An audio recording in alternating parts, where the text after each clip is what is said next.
Well, it appears that Trump's underwater even on Fox News polls. So what does he do? He considers sending another 10,000 additional combat troops to the Middle East in the coming days.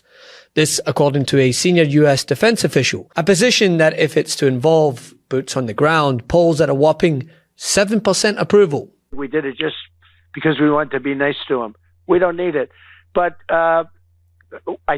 I think I'm more popular than I ever have been. The president is on the clock with the American people. New Fox News polling shows the president's approval rating taking a hit as gas prices rise from a month ago. 64% of registered voters disapprove of the president's performance on Iran. 71% of people disapprove of the handling of inflation. 66% disapprove of the performance on the economy. Now, all these are connected by oil, which can put pressure on increased prices. And that's why there's so much attention on the Strait of Hormuz.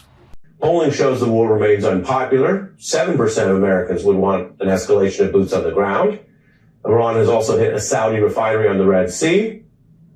There's fires burning in Kuwait, where 2 oil refineries have gone up in flames. The economic fallout is already serious. See, a new Fox News poll shows that Trump's disapproval rating has climbed to around 59% with approval at just 41%. Yeah, that's on Fox News, to reiterate. And the areas of dissatisfaction appear to be the same across most polls. It's touching on the economy and the Iran war. My political and data sources are here tonight. And Harrington, I'm going to start with you, since you were name checked by the president in recent days because of what you've been saying MAGA feels about this war. Obviously, you've been talking about people who are not part of MAGA as well. Can you give us a reality check of where the president does stand? Yeah, I'll give you a reality check. Look, President Trump is quite popular with MAGA. MAGA very much enjoys this war. They very much love the president. But, of course, they are just a certain portion of the electorate. When you expand it out, the reality check is this. Donald Trump has never been more unpopular in his second term in office. What are we talking about? Well, let's just take a look here. Okay, this is Trump's disapproval rating, Fox News poll. You go back a year ago, look at this. He was at 51%. Up like a rocket now. Hello, we're talking about a term too high in his disapproval rating, 59% according to Fox News. And I will note this, Caitlin Collins. It is not just the Fox News poll where Donald Trump is at all-time highs in terms of his disapproval ratings, all-time lows in terms of his approval rating. It is in the polling aggregate as well. It has been poll after poll after poll in which he's either at or near an all-time high in terms of his disapproval rating. Now, this, of course, is his overall disapproval rating. What about the war in Iran? How do Americans feel that Trump is handling that? Well, they don't like what's cooking. Look at this. Trump's disapproval rating on Iran. You see it right here. It is 64%. The American people are in disapproval on Donald Trump in Iran. You see this right here. 36%, just 36%, only a little more than a third.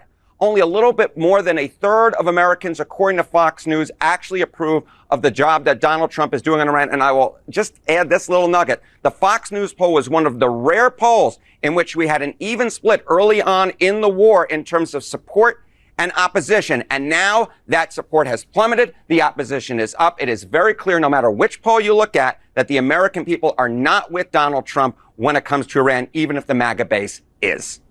Polling show that a clear majority of Americans disapprove of how the war's being handled, and more voters oppose the conflict than support it. And now with further development, this could push those numbers even further in the wrong direction for the president. New reporting shows that the White House and Pentagon are considering sending at least 10,000 additional U.S. troops to the Middle East, a move that would significantly expand the American military footprint in the region. That's not just escalation, right? It's a signal that a potential ground operation is being seriously considered. Not that you'd get a straight answer from the president if you were to ask him about it, considering the fact that he keeps flip-flopping. And that's where the political risk increases sharply, right? The troops being sent to the Middle East, sir, what role could they serve other than preparing the way for a potential ground invasion? And while you speak about several weeks, are you concerned that this could embroil the U.S. in the kind of prolonged conflict, that President Trump came to office promising to avoid? This is not going to be a prolonged conflict. The objectives I've outlined to you, again, I repeat them because I see these reports as like the news is not clear on what objectives are. We've been as clear as you can possibly be from the very first night of what the objectives of this mission are. We're going to destroy their factories that make missiles and rockets and drones. We're going to destroy their Navy. We're going to destroy their Air Force. And we are going to significantly destroy their missile launchers so they can never hide behind these things to get a nuclear weapon. We are achieving all those objectives. We are ahead of schedule on most of them. And we can achieve them without any ground troops, without any. Now, in terms of why there's deployments, number one, the president has to be prepared for multiple contingencies, which I'm not going to discuss in the media. And again, I refer you to the Department of War, who will probably tell you the exact same thing. But we can achieve all of our objectives without ground troops, but we are always going to be prepared to give the president maximum optionality and maximum opportunity to adjust to contingencies should they emerge. Because polling already shows that Americans are skeptical of the current conflict, and historically support drops even further when wars move toward boots on the ground. In other words, the administration seems to be doubling down on a policy that is already unpopular. Mr. President, does the U.S. running the country mean that U.S. troops will be on the ground? How will that work? Well, you know, they always say boots on the ground. Oh, so we're not afraid of boots on the ground if we have to have. We had boots on the ground last night at a very high level, actually.